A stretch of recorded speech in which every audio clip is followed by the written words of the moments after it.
Good morning mga kagoma-goma. Tara samahan niyo ako pumunta sa first game namin sa Meko Taiwan League. Dito pala ako sumakay sa Shulin Station papuntang Taipei Main. Nandito na nga pala ako sa Taipei Main. Tara samahan niyo akong umikot-ikot ito sa Taipei Main. Ito nga pala mga direction dito sa Taipei Main para hindi kayo mawala. Dito kasi sa Taipei Main kung hindi ka marunong magbasa talagang mawawala ka.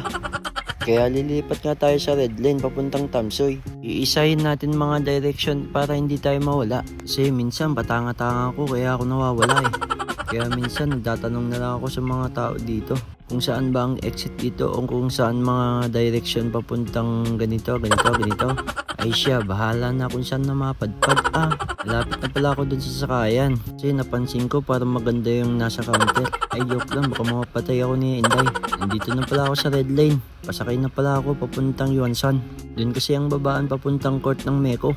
Tignan niyo rin pala yung mga ganitong mapa para hindi kayo mawala.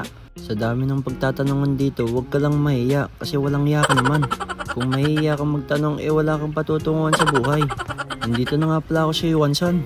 May nakita akong tropa dito, sinusundan ko na nga lang. Kasi hindi ko alam papuntang court. Hindi niya alam, nasa likod niya ako. Albo!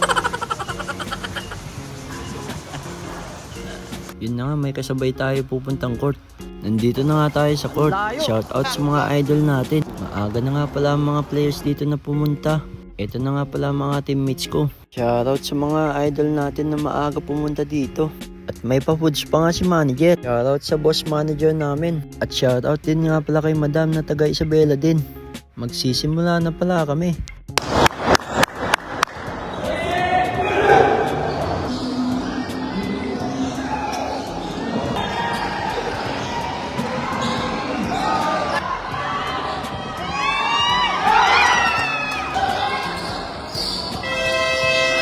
At yun na nga, olats tayo sa first game. Bawi na lang tayo sa pagkain. Magpakabusog na lang tayo mga idol. Bawi na lang tayo sa next game. Hanggang dito na lang pala ako mga idol. See you sa next vlog. Salamat.